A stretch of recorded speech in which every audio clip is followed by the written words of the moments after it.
Hello, Spurs fans. Paul the Hotspur hippie here on my phone because my PC's just at it. And I hope you're all well. I'm still buzzing. I'm wired, man. I'm wired. I didn't get sleep till about 3 a.m. and I woke up at 6. And I've just been all at 6 and 7. So I've been all manic today, which is why I've been faffing around with videos and stuff like that. What a game, eh? What a game. I thought we deserved to win. Sometimes football karma sorts itself all out. It could have been one of those games where you just couldn't get the ball in the back of the net. Sheffield United. Well, I know some people. I get it. People are saying they didn't try and play football, but I suppose it's legitimate tactics. It's not entertaining, is it? Very hard to break down. Very hard to keep flowing when they're stopping the flow. The referee didn't help one bit. But you know what?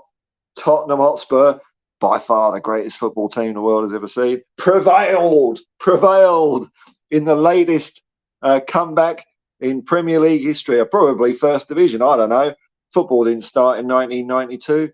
But there's a couple of things that I did a review earlier. I didn't because I was buzzing and tired. Couple of honourable mentions. Pierre-Emile Højbjerg came on, did a good job as a sub. Manor Solomon, I thought, had a really good first half. Went off a little bit in the second. But Dejan Kulusevski, man, that was the guy I really forgot to mention.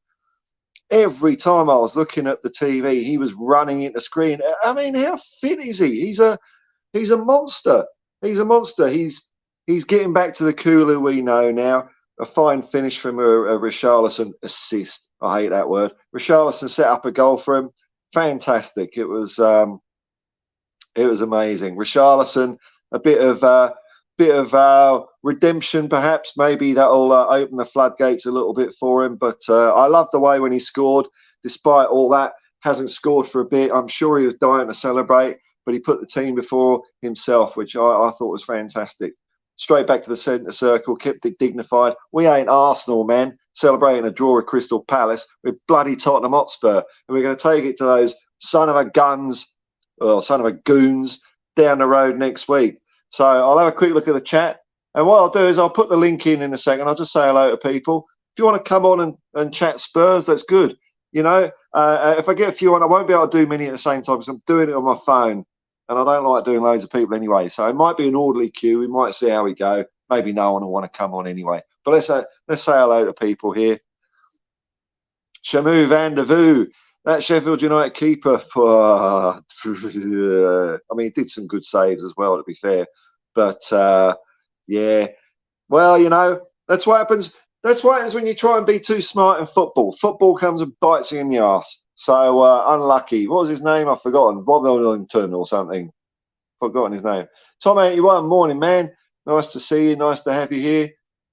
Ian MacArthur. Hi, Paul. I'm on top of the world. What a comeback. The more we play, the more we will find ways to win. Even against a team of time wasters and a referee that isn't. I know, man. I know. And just while I'm on comments, though, I did a match review earlier. I had lots of really nice comments saying how they enjoyed the video. That was really cool of everyone and how people enjoyed the game. So I do read all the comments. I just don't reply to them because I can't be asked. Mr. That's like 1.5 pop bands. Hi from a new Tasmanian supporter. Tasmania. I've only been to Tasmania twice. I've done a couple of road trips. Perfect for a road trip. Tottenham, Tasmanian supporter because of Ange. Well, welcome aboard, man. Remember, all you got to do, become a Tottenham fan. There's no hierarchy, although I'm a hippie, so what would I know? It's a Hotspur hypocrisy, not a democracy. You just say, come on, you Spurs, and that's it. You're in. That's it. That's all you got to do, man. But welcome aboard. Whereabouts in Tassie are you? Matt in Oz. Greetings from Geelong. Geelong. Oh, aren't I all French? Geelong. Greetings, man. Victoria. Kuva. Nice to see you, man. Big up, Paul. I'm still buzzing too, mate. The Ange train cannot be derailed. Get the silver polish out. Oh, it's chuffing along, man. It's chuffing along. I'm so happy that you're enjoying yourself there, Kuva. Legacy 11. Big up, Paul. Big up, man. Wayne Bonner, a member of the Hotspur hippie commune. Thanks for the support, Wayne. What's up, everyone? Hope everyone's well. Shamu Van der Ven reminds me a bit of Max Headroom. That's a blast from the past, mate. I used to love Max Headroom. And Spurs, GCTV, morning, Paul, good day. What a show of Brazilians. We never stop. Ange train picking up speed. Woo, woo. All right, now what I'm going to do is, can't I type in comments? Hang on, bear with me. I'm just going to put the link for the doodad in the chat. And I thought I could just type in comments, man. That's rubbish, eh? All right, I'm going to switch my camera off, go over to YouTube chat, put the link in, and then come back here. So don't go away. All right.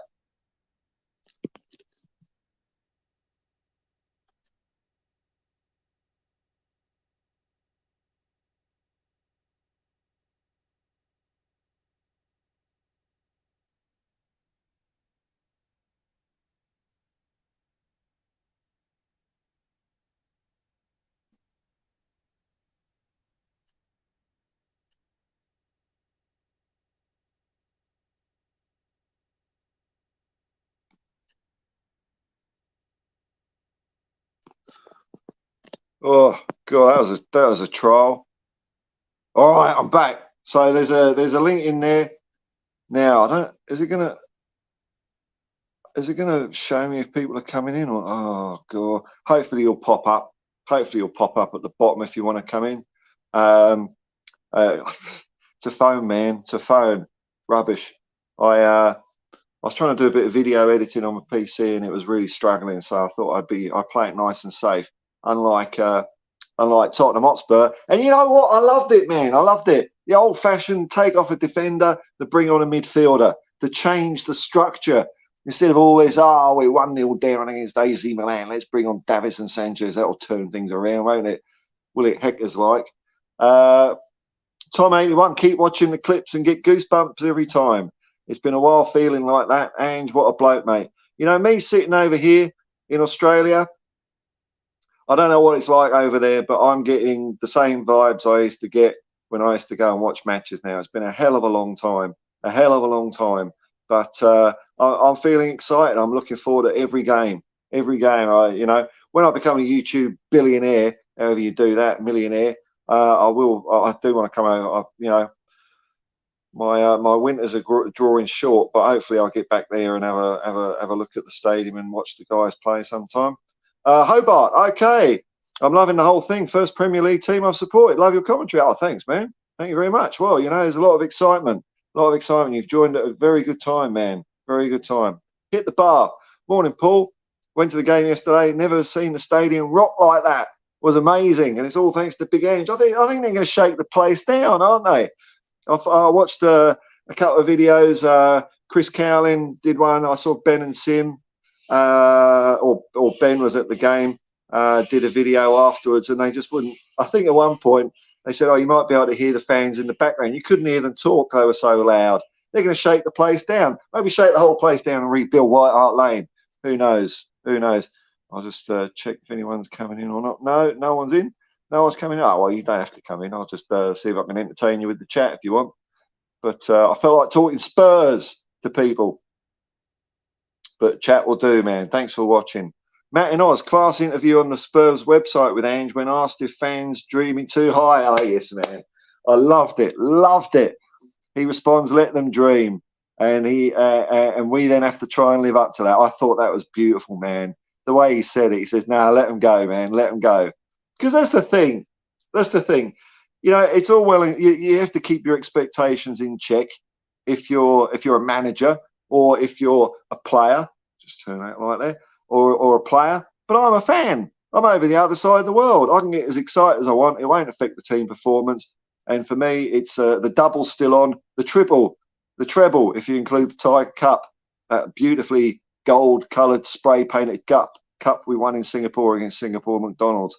But I'm getting carried away, man. I'm getting carried away. Pro rata, 13 divided by 5 times 38 is 99 points rounded up. 99 points. So, you know what? If we do a number on the scum next weekend and we turn over or get a result with Liverpool, 4 or 6 points, man. people are going to start having to take notice. Then we've got a nice long run of not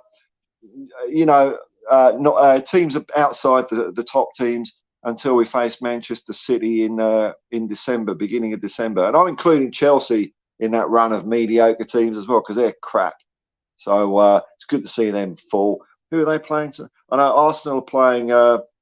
Arsenal are away at Everton, so that's a gimme, isn't it? But it'd be funny if they got a draw. Wouldn't it be hilarious if Arsenal came away with a draw? But Arsenal have always also got a midweek Champions League game against PSV Eindhoven. Oh, there's people coming in. Who we got here? Oh, let's bring them on. I'll bring both on and see how we are. I'll probably stick the two at most, but flipping heck, how do I do it? Add there. There's Matt. We'll bring Matt in. Then Kuva. Always a pleasure then. Here we go. Oh, it worked. Hello. Oh, God, you've always been like Max Headroom at the moment. How you going, folks? Yeah, good here. How are you two doing? All right, man. So, where were you situated, Matt, when you watched the game?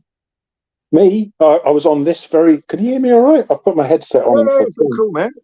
Beautiful. On this very sofa, I was doing my lone vigil of watching Spurs, and I live in a place called St Leonard's. It's down the road from Geelong. So, oh right, I thought there's a St Leonard's near me. I thought you were going to say, "Hey, just around the corner, man." But okay, no, just down the coast from Geelong, and sitting and watching it on my own. And it was I had my son with me, but he had to go back to his mum's. Unfortunately, he missed that game.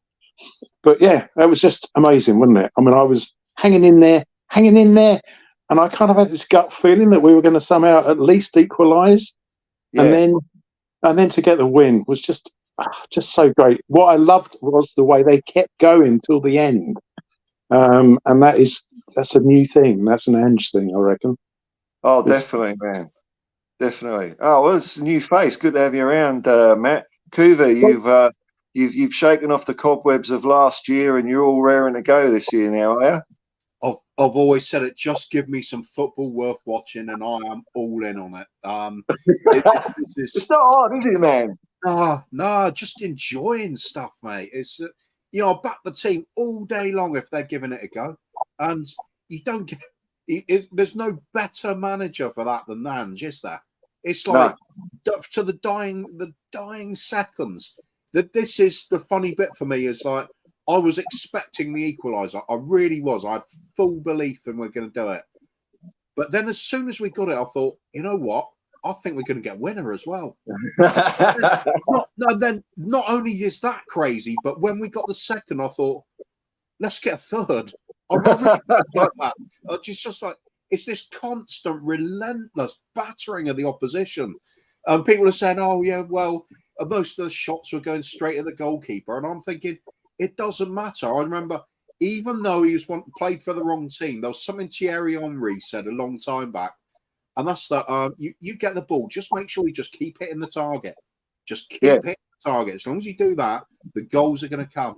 And that's what we did. We basically just kept putting the shots in, never gave up belief in it. The team just got energized by the substitutions. I think Kulusevski was having a blinder. Brilliant, man. I think I went a bit Aussie there when I said blinder. But it's Ange, he's doing that to me. It's the relentless. That's the word with this team. I've got this feeling of never say die. I've got no fear of any team in the world at the moment. There's no logic behind it. It's pure to do with feeling. How you get this. Ange gives you this sense of belief, sense of purpose. Like, we are going somewhere. It doesn't matter if a team's supposedly better than us. We're going to do it anyway. It's just like you can't stop this thing that's happening. It's like a complete cultural revolution at the club, all from one man. Seen nothing like it. I mean, when he first went to Celtic, that's the first time I even heard of him. Yeah. I watched what Celtic are doing because I kind of follow Rangers, so there's always that rivalry. Purely because there used to be so many Spurs players going to Rangers. It was like a connection between the clubs in that point of view. But I watched what Ange was doing there, and just the way he turned a club that you expect success from, but he just put them on this new level. It was like, this is an insane amount of goals getting scored. I think this time Celtic actually come into the Premiership. It's like, I thought that's the way forward for clubs like them. Better level of competition all round, and they'll do really well, good crowds and everything. But we did the next best thing, just bring the manager. Yeah. Yeah, I just feel so utterly inspired. I'm loving everything about my club again. The turnaround in just the space of a few days, few months he's been here, and wow, it's just unbelievable feel-good factor. What more can you want? So Matt, have you been following Ange Postecoglou for a while, or has he just come up on your radar there, man? Well, I mean, no, to be honest, I hadn't. Even though I've been living over here for 15 years or so, I haven't really followed Australian football, soccer, as they call it, as you know.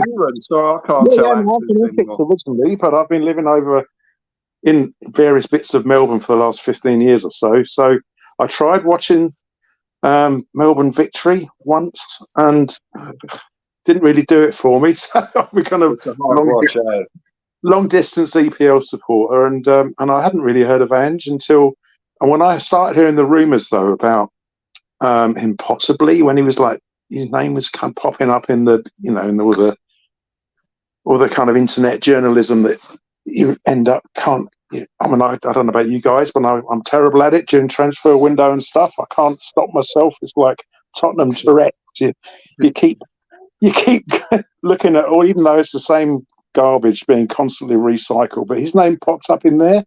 And then I did a bit of research about him, and I was hoping he'd get the job. And when he got it, kind of hoping that it would work out. And it's just exceeding all expectations. I mean, even have you seen the interview on the Spurs website post game, where one of them, someone says to him, a lot of the fans are dreaming about amazing things possibly happening this season. What do you think about that? And rather than some kind of like negative, well, it's early days yet, and be patient. Yeah, none of that stuff. He was like, let the fans dream, and that sets the high bar that we have to aim for. And I just thought, what an amazingly refreshing take on that. It's like, yeah, why not? What's wrong with aiming high? And what's wrong with letting the fans have a bit of fun on the back of a few wins? So refreshing. Everything he does is so refreshing compared to when Mourinho was touted for this job. I was like, please God, no, not Mourinho. And then I never fancied Conte. I don't know what anyone. I'm not just saying that because he proved to be a failure. I just didn't trust the guy. I didn't like. I based it on his haircut, frankly. And you can't trust a guy with hair like that. And I was proved right, I think, on that one. And so to have Ange in charge, I'm starting to burble here. Having Ange in charge is just breath of fresh air. The football is a breath of fresh air, and I'm so looking forward to every game. And whereas for the last couple of seasons, it was like some kind of horrible chore watching Tottenham, this is now like become a highlight of the week. It's just wonderful. Long may it last. I mean, last night I fell asleep at half time, and I woke up at 56 minutes, and I was like horrified that I'd missed 11 minutes of the game. I splashed my face with water. Wake up! Come on, let's go! And but last season I wouldn't be splashing my face, man. It was too hard. So I'm a bit of a dreamer, and I'm not ruling out a Premier League. I'm not that I've got no expectations. But I think as Ange says, he's going to crash through a few ceilings. What's your upper sort of feeling, Coover? Do you reckon we could do something really tasty this season? I know I've heard you saying you're not expecting anything, but is there a little bit of hope there or something? Of course there is, mate. It's like having a crush on a famous model or something. You're thinking, no, can't be done. But part of you's thinking, what if though? And it's like, it doesn't matter how unlikely things are. Ange is all about being the underdog. He's all about being told you can't do something and just coming back with, yeah, well, we're going to do it anyway. And I just feel like that. With everybody would write us off against the likes of Man City for winning the league and things like that. But I'm just feeling like, challenge yourselves, go for it. I mean, why? What's at the end of the day? It's 11 players. We can match 11 players. So why do we have to accept our place in life? Why do we have to be told no, we're lesser? No, go for it. Believe in yourselves and go as far as you possibly can. Dream. To dare is to do. That's a pub motto that means something to me. I'm old. I'm old school, man. It's Aldere, Facere. All is today. I remember us getting relegated and then coming back into the old first division, and there was a sense of, oh well, it's not going to be the same. This Tottenham team faded. The old times are gone. Then I remember us coming back and winning the FA Cup, and then winning it again, and then a couple of years later, UEFA Cup, and there was this sense of, wow, a few years ago we were in the second division. Look how this has suddenly come about, and it was like almost out of the blue. There was no sense it could be done, but it did happen. Yeah. And I think the hardest thing we've got to do is just win that first trophy, because as soon as that comes, the rest will come. I really do feel like that. This is the manager that you start dreaming with, because he is all about making the impossible a reality, and he's done it right way through his career. I love the fact that he keeps coming back and showing all of his critics to be wrong. And he's so humble with it as well. Yeah, man. He just says, as a fan, you're supposed to get excited. You're supposed to dream big. And it's up to the club. That was such a good point to make. This interview, I did remember at the moment you said the words. The fans should get excited. They should be thinking big, and it's up to the club to meet those expectations. Brilliant. Oh my God, does that sing to our hearts or what? It's just it's everything you want to hear, instead of all this constant negativity and, oh, we just want to be competitive. Screw being competitive. Let's go and grab something. Why not? There's absolutely no reason why you can't. Underdogs do have their day. Every dog has its day. Why not with this bloke? I just feel it. There's something so special about this manager. Really is. Keep saying it, but I feel it right the way through my core. It's something I can't even. I wish I could bottle it. I'd be a success at everything if I could do that. It's an infectious sort of state of mind he's got, and it's part of that. It's what Aussies do, isn't it? When it comes to elite sports, they just know how to win. So we see it at the cricket, we see it at the rugby. England are always usually on the receiving end of it. But to have a manager with that mindset coming to the Premier League, fantastic. Let's go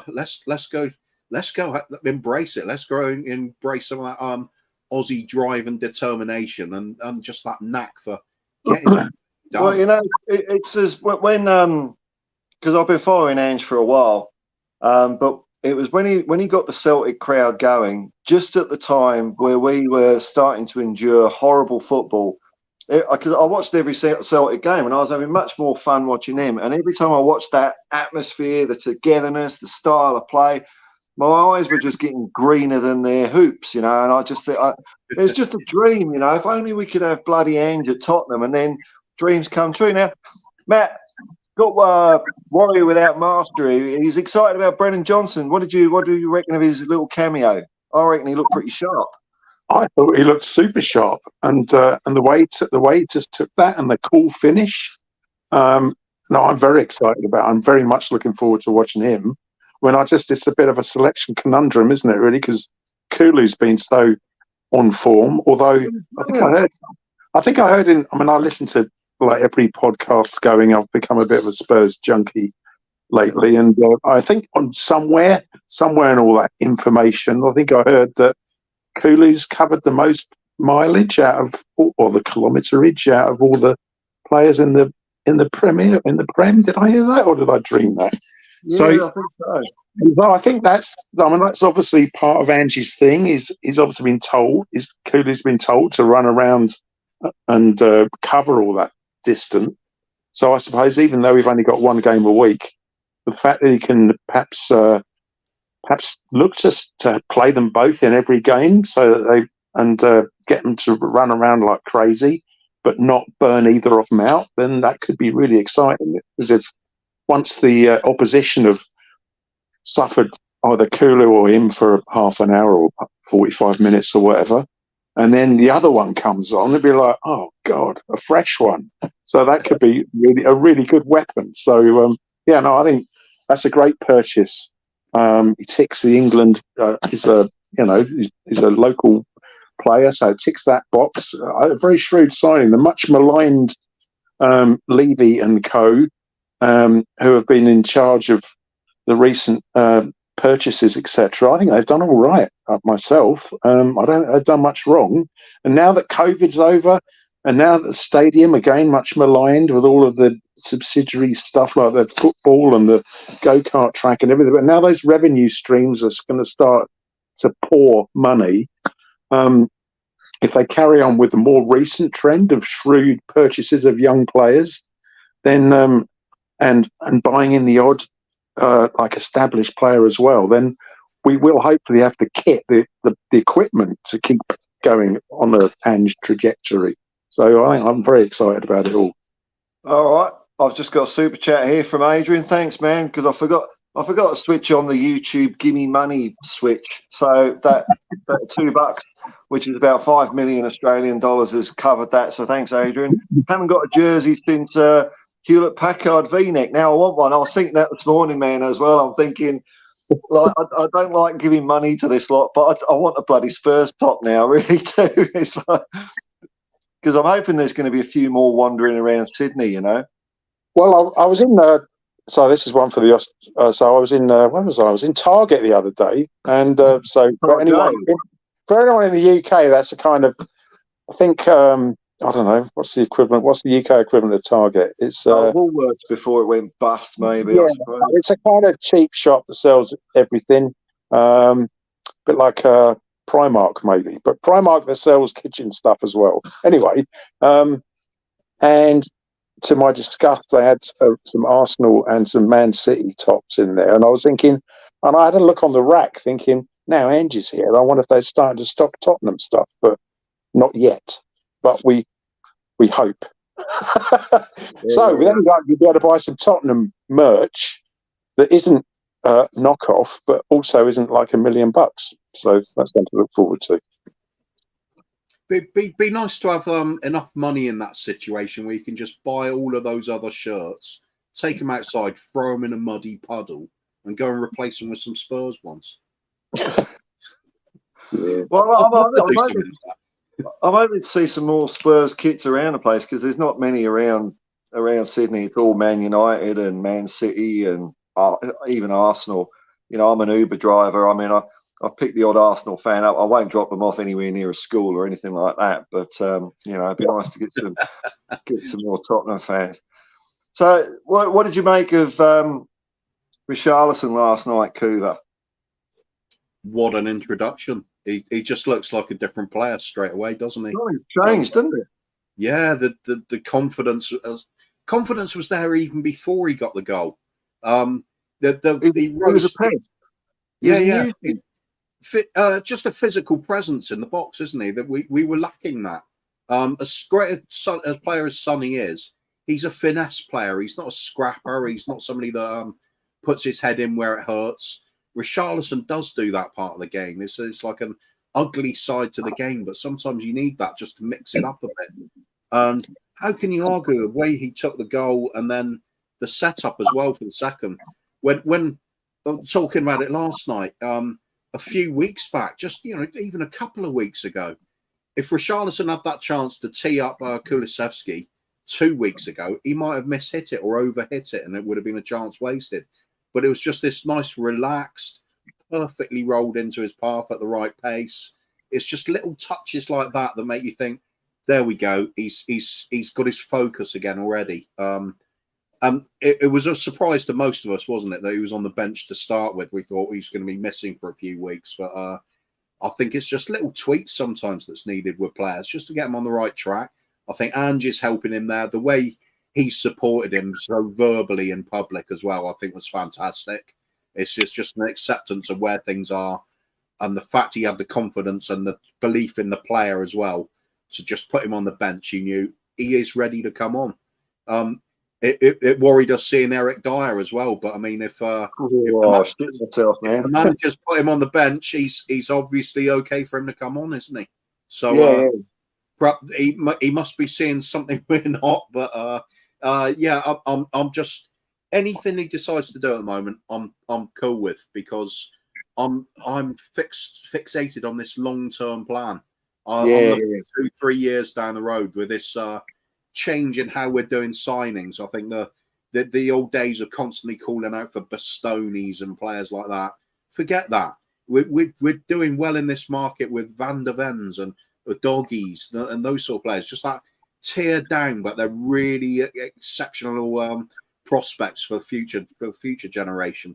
And then Phillips as well, very very sort of understated sort of signing, but this is the way forward. I think with this club, we know we're under strict financial not embargo, but you know what I mean, just the rules set down by the club. They're not going to risk the long-term financial future for huge signings. If we accept that, then this is the way forward. And I think although I was critical of Paratici, what I've been hearing recently, it is him who's the driving force behind this switch to looking at the younger players coming in and clear out the old and bring in the new, keep the fresh blood arriving at the club, bit of exuberance, bit of energy. And the big thing that was sort of overlooked by a lot of people, fortunately I picked it up from a few in the chats. We scrapped the wage structure, the tight wage structure between the 16 to 18-year-olds. So instead of having these players that would go to bigger clubs like City and things, we can now pay that kind of money that's going to attract top talent to this club. And I think although I knew nothing of the player, it made headlines, didn't it? The Vuskovic signing it seems to be the sign of how we're going to be doing things. So like I said, I'm looking 2-3 years down the future and beyond and thinking this is the way we're going. And I'm liking it. I think it fits in with what we see from Ange's teams. Huge energy, huge stamina, and run your socks off all game. You need young players doing that. You can't rely on your 34-year-old veteran getting his legs up and down the pitch each time. You've got to have some trust in the youth players. And I think we're doing it. We're showing it already. The doggy has been phenomenal. He's nuts, isn't he? He just runs through players. He like material. It's like teleports through them, you know? Yeah, possibly is more understated of games yesterday, but the rest of the season he's just been exceptional. And as said as well, Kulusevski, he was just running his socks off everywhere. He's actually been doing that all season. And the thing is, we keep gauging him by when he first arrived, and he was sensational with everything. It was like almost everything he did led to a goal of some kind. But that's kind of gone off the boil a bit. But wow, you could see the drive and determination yesterday. He was really getting that ball forward and getting into those important areas in and around the box, trying to make things happen. Again, Maddison, he's been sensational all season. It's one of his less effective games yesterday, but you could still see every time he gets the ball, he's trying to shift it quickly, turn defenders, change direction, look for the killer pass, look for the shot. It's just, we've got this whole emphasis on being effective in the opponent's half, and you just keep at it relentlessly. The goals come. That's why I just knew we would score. I knew we weren't going to lose the game. And I think we're carrying that through, that mentality to each game. Mentality is such a key thing. And I think that's the biggest turnaround I've seen with a group of players since perhaps when Redknapp took over. And we went from bottom to suddenly, cruising right up the table. It's an underrated part of the game, just getting into the players' heads and making them believe in themselves. Forget all the tactics sometimes. Keep it simple. It's just it's a 11 versus 11 game, and if you believe you're going to do it, you're in with a good chance straight away. Yeah, I mean, I knew Ange would do a good job, but I didn't think it'd be this quick, and I'm glad we got the win because it'll stop people going on about the bloody Carabao Cup like it was the Holy Grail, I mean, I don't care about that. We've got bigger fish to fry, like you say, Coover. I'm all for the build. Ange said in his press conference he usually doesn't even get going till the second season, so I'm cool with that, man. Oh, yeah, but look at remember the big deal was about the amount of changes that were made. What did anybody? I watched Brighton yesterday. They made 6 changes from their game midweek. Wow. It's like, that wasn't a problem, was it? Yeah, you got to know your squad, and you've got to learn your squad. Ange at the moment has to learn what his squad's capable of. So we will have some bumps in the road. I think we might even. Perhaps we end up crashing out of the FA Cup. I mean, I don't want to see it, but perhaps he's still going to have a look at players under pressure that he doesn't get a chance to in the league. It might happen. If so, like I've said before, I came into this season with the expectation of Ange just needs to know what he's got available to him this season, and I expect nothing. Next season, I know I'll be looking at who he's going to get rid of and bringing in a few others. The season after that's when we really kick on because the style of play will be in place and the personnel will be in place as well at that point. Then we've got to start doing things. That's when you're expecting something. And if you're getting close and not quite making it, just add to it and just keep relentlessly going at it. Again, it's that attitude and the word relentless. I think we're on the right track. It's going to take a few years before we see it week in, week out for the full 90 minutes. But this early on, this is amazing. The turnaround's sensational. Yeah, and the thing that I really liked so Matt, did you get used to go to games or something years ago, or when did you start supporting Spurs, man? Well, I'm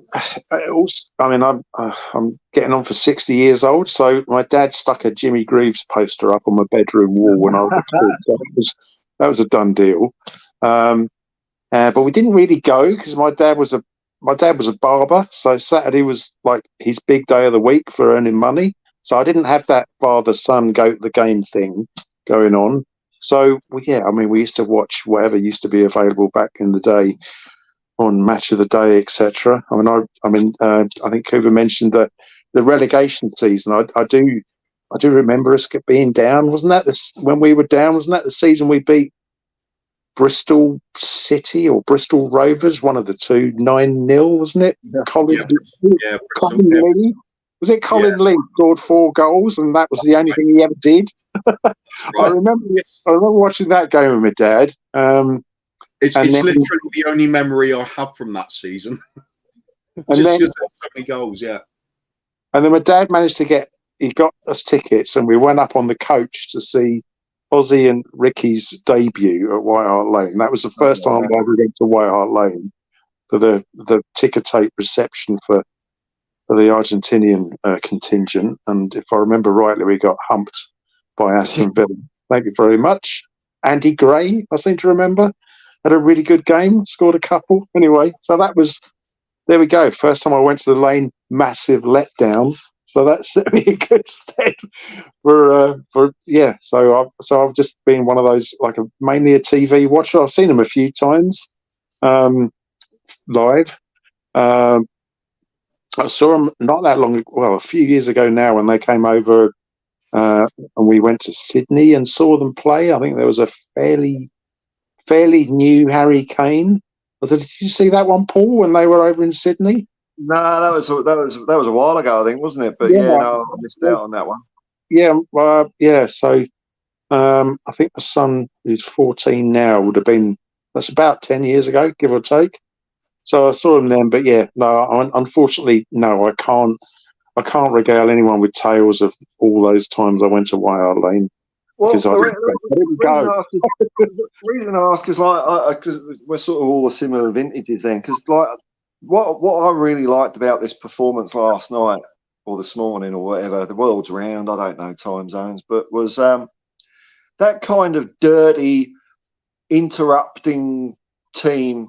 That they used to be the kind of teams that would do us because we were so creative. Like when we had Glenn and Ozzy and Ricky and and later on, if they couldn't get that connection going, then we couldn't really do anything else. So I was just amazed the way we just completely stuck to our guns and kept going. And man, I think a result like that before we play Arsenal next week, every time we win a game, these players are just going to be believing more and more and more that this is the way you bloody well play football.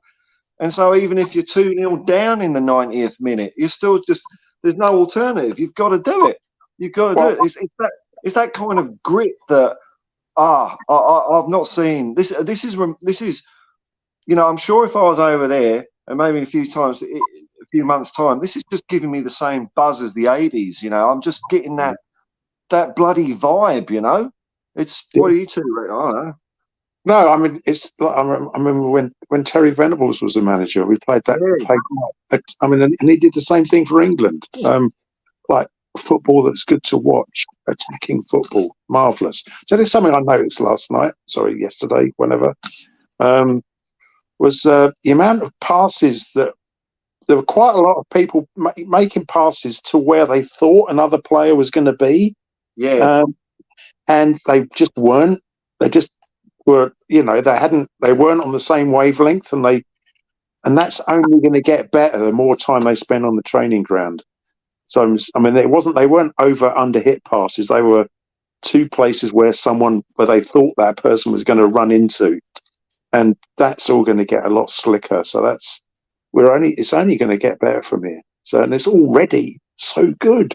I'm pinching myself. I kind of think it's some kind of very extended dream that we're so good. But I agree. There was one pass in particular. I think it was Basuma did it, and he did a forward ball into the box, just rolled it into the left side of the penalty area, and I've forgotten who it was at the time, who he thought was going to run onto it, but might have been Solomon perhaps. And you could see between them there was that kind of exchange of, I should have been onto that. Good idea, mate. It was. There was no sort of, this is, how bad are you? It was just like, I understand that. I should have been there. Next time I'm on it. Like you said, it's going to get better as we go on. More time on the training pitch and just more games as well. The longer the season goes on, the stronger we're going to get. It is. We hate the word project, don't we? But that's exactly what it really is with the new manager. You don't do it instantly. You build it. We are building a team. Ange has been very clear on saying that as well. That's why I put up with any bump in the road, any disappointment we do get in a result. Doesn't bother me this season. I'm just gonna brush it off. I can see the future. It's really bright. It's lily white, isn't it? There's things. I hear people saying it's their best start since 1965, and I think last year it was our best start since 1912 or something like that. But last year, man, oh man, even when we won those games at the beginning, because we went a while before we had a loss, but they weren't like convincing wins, and it was just jagging results, being jammy. But like last night, if we'd have lost that, I would have thought, well, we deserved to win. We played well. It's the other way around. And man, I'm excited. Do you reckon? What do you reckon our chances are facing the scum next week, Matt? Well, I'm not even sure I should say anything. I don't want to put a curse on that. Ange said, big it up, man. You've got a license from Ange to dream. True. All right. Well, okay. I'll go with. I mean, I hope we can give them a really good game and not be intimidated by. I mean, because the Emirates is no doubt going to be pretty hostile, and they'll be and all that lot will be so desperate to stick one on us. If we can come out of there with a win, that would just be so sweet. And you know what? Ange likes that sort of stuff. He likes adversity. He likes backs up against the wall. He did very well against Rangers at Ibrox. Had a pretty good record there. So I mean, I don't think there's a tougher derby in the world than the Old Firm, really. I've never seen any football in Scotland, but yeah, I mean traditionally that was a brutal affair. So I don't know. I think we can. I mean, I don't know. We just kind of hope we get the right referee and a few bits of luck here and there, because I think it could be a really close game, and I think it could be on a referee's call. I mean, maybe we might get a penalty when we deserve one this time. I don't know. I mean, I thought that was a real jammy shit penalty. Wouldn't that be beautiful? Just so that I like the winning style, but I'd take a VAR dodgy suspect penalty just to wind up Arsenal. I love him being a Spurs fan at the moment, because the more cocky and arrogant I am, the more everyone hates me. So I love that. You know. Yeah, I agree. I'm going to be absolutely intolerable if we win something. I've got so many mates that are West Ham or Arsenal, a couple of Chelsea, but the banter that goes on that I just can't join in with on the last, over a decade now. It's ridiculous. Well, West Ham been the same till last season, haven't they? But yeah, going to the Emirates, I'm in this such a delusional state, and I'm making no bones about that. I'm loving this delusional state I'm in. I feel like, the film Gladiator, Russell Crowe and everything. I feel like it's that hostile arena, and Ange is in the middle, commanding the troops around him, facing impossible circumstances, but just coming out on top. And then just like the sort of, my name's Ange Postecoglou, and I shall have my trophies. And I just feel like that's what we're up against. It's that kind of awe-inspiring, we can't possibly win this, but I just feel like we're going to go there and do it. I really do. I know what you mean. I like the idea of going there and a bit of shithousery, getting lucky, and just don't deserve it, but do it anyway, because it really winds the opposition up when you do that. Any other game, I would say I want beautiful football at all times. This particular one, no, just take it and really upset them while you do it. I think I'm all for it. So yeah, let's have that dodgy 90th minute penalty that should never have been, and they're screaming about VAR and the ref. Because a jammy win, that would really. I think I haven't watched much of have either of you watched much of Arsenal this year? I've just seen the odd highlights. What I've seen hasn't looked impressive. Like, they were pretty good at the first half last year, but this year they just don't seem to be getting there. It's jointed. I'm hearing the Arsenal fans saying Arteta's playing people out of position and all this sort of stuff. So a good jammy win would really, it would put them right down. I want to be as miserable as buggery. Although on the subject of shithousery, something I've noticed that under San Mourinho, the famous "you got to be intelligent" C words and all that kind of stuff. Oh yeah, I think that kind of hung around a bit under Conte as well. That kind of playing for the whistle a bit. Whereas I haven't really seen us rolling around on the floor, really. No, I saw an interview with Harry Kewell, who Ange took to Celtic to be a coach. And Harry Kewell was saying that basically he learnt Ange's way of doing things within 2 weeks, but he had to recoach their wingers to not fall over. The last thing you do is fall over. You keep going no matter what. If you get fouled, you get fouled. But don't just take a little tap and look for a free kick, because it spoils the momentum. You've got to keep going. Well, and something else I noticed yesterday. Like in the last dying breaths of the game yesterday, we were 2-1 up, and I think then a couple of Spurs players were like lying on the ground, giving it like, "Oh, I've got cramp," kind of thing. And Andy was on the sidelines, and he was going, "Get up, get up." Yeah.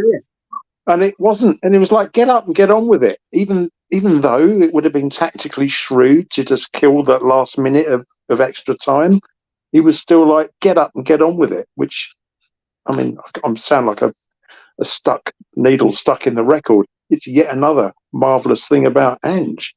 Is that because that appeals to my sense of what sport should be as well. That it's like, I can't bear all this kind of rolling. I've been watching the rugby, and you see the stuff you see the physicality of rugby, and then you watch a game of soccer and you see all these guys rolling around because someone's touched their hairdo a tiny bit. I can't be dealing with it. So if he's going to discourage a lot of that pantomime play acting, then that's another tick in yet another box for him, I reckon, in my book anyway. Yeah, I think when our players went down with cramp, I don't think it was a time-wasting tactic. They were bantering the opposition at that point because they had done it to us. Oh, I see. Oh, yeah, no, I hadn't really thought about it on that level. Right, yeah. So I was sort of like, I had to have a taste of your we saw it in one of the other matches as well with, like Maddison taking the corner kick and the fans are on his back, so he just moved the ball deliberately out. I like that. I love all that stuff. It's having a bit of fun with the opposition. I saw him do that during the game, and I thought, he was just trying to pinch a yard and got it wrong. And then I saw that clip coming around where was it Bournemouth? All the Bournemouth fans were saying, I think it was, yeah. Southgate thinks he's shit or something, so he does that and then laughs. That's the best way to get fans on side. Like I go to the Ashes when it's over here. Go to the FCG, and there's one series where I was in with the Barmy Army, and you could tell that there were some Australian players that really didn't like it. What's his name? Mitchell Johnson, was it? He was one that it just got into his head. But on the other hand, Shane Warne, he would just turn around and laugh and sing along with the crowd. And it's like you can't sort of just keep bloody well going. Then it's like, he's all right, really, isn't he? So that when James Maddison did that, I thought, that's the Shane Warne technique. You just laugh along with them, and then you hear the blokes in the ground saying, he's all right, really, isn't he? It just wins people over. Absolutely. Got another super chat here, another $5 million Australian dollars from Adrian Chair. I love how Ange don't moan about the ref not giving penalties. Hey, you know what, man, Adrian? I didn't even realise that till you mentioned that. That's very true. There's no. He didn't even moan about. I suppose because he won as well, but he didn't even moan about how Sheffield United were trying to destroy the game. And I love that, playing to the whistle. It's something that Steve Perriman talks about a fair bit on his podcast. He hates game management, running to the corner flag, winding down the clock. And I'm really enjoying this new directive from Stockley Park, built on a shit heap in near West Drayton, where time wasting and everything, they're relentless. It all gets added back on, and so that shot Sheffield in the foot. They wasted time, and by the end of the game, they were knackered and switched off and couldn't contain us anymore. It was brilliant. Yeah, I agree. I mean, it's that mindset again, isn't it? Don't worry about what the opposition are trying to do to ruin the game, or the incompetence of officials, or VAR making that happens, it's football. It's in our hands anyway. Just go out and win it anyway. We don't need to rely on that. Just if you're good enough, it's an irrelevant. It's an inconvenience. I mean, it's football, so sometimes you are not going to get what you deserve. But at the end of the day, you keep plugging away and doing everything you can to win that game. You shouldn't have to worry about these little tiny decisions or some crappy tactics from the opposition. If they're going to sit back and time waste like that, all that added on time, it cost them in the end, didn't it? So it's great to see. Yeah, and quite right when you say, as Adrian pointed out in the chat, that no moaning from Ange. It's a get on with it mentality. It's I think that's always been something that struck me about Aussies in sport. I mean, because I love cricket as well. And I'm used to the Aussies coming over here and absolutely thrashing us, showing us how to play the game. So it's been refreshing in recent years because we've occasionally come out with sides that are doing the same sort of thing. Last Ashes series was really good, for example. I think really, really good advert for the game. But I found it hard to watch. That Bazball, mate. I just found it a bit too arrogant, especially after. I just, and like, winning a toss, we'll have a bowl. It's like, what the hell? We're having a bowl that never works, and it didn't work. And I don't know. At the moment, I usually support England in the cricket, but I support Australia in the soccer. But it was your lot that started it in the cricket, though. Back with in the days of Shane Warne and Steve who's Waugh. my lot? Which my lot are you on about?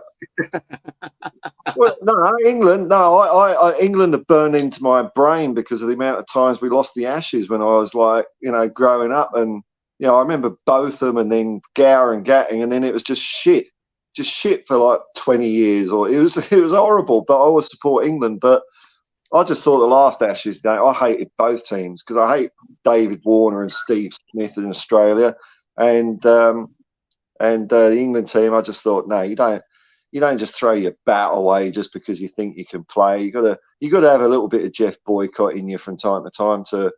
It's Test match cricket. It's 5 days. It's not 2. Fuck's sake. That's really old school, though. Yeah, I know what you mean, but I mean,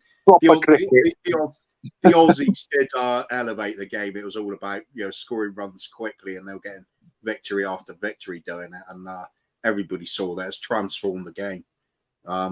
It is more exciting than it used to be, but I do get where you're coming from. So the word test is there for a reason, isn't it? It's supposed to be I get it, but same as anything, if it's not drawing fans in anymore, you've got to adapt to make it more exciting. It's days got by, really. That's right. I mean, I'll just see this this attitude towards it that you get from, like I keep saying, like typical Australians, as far as I'm concerned, when it comes to sport. You excel at it because you're focused, because you get the focus that goes with it, and the acceptance of it. Doesn't matter what the opposition are doing, just concentrate on what we're doing. Let them worry about us. They were so good. Danny Blanchflower. If we don't know what we're going to do, how are they? Yeah, there you go. It's it's refreshing. We just haven't seen it enough in our Spurs side for so many years. And I get what you're saying, Paul. I feel like that 80s vibe coming back as well. There is a kind of a grit to go with the skill there. We just got to keep adding to it, haven't we? Yeah. That's it. All right, folks. Well, I've been going about an hour. I'm starting to crash now. At last, I knew a stream would help me wind down because I got about 2 hours sleep last night, and I've just been like on adrenaline all day. Any final thoughts, or have you got anything to plug, Matt? No, I don't do social handles and all that kind of stuff. So no, this has been the first time for me, and it was an interesting experience. Man. Thanks for inviting me onto your pod.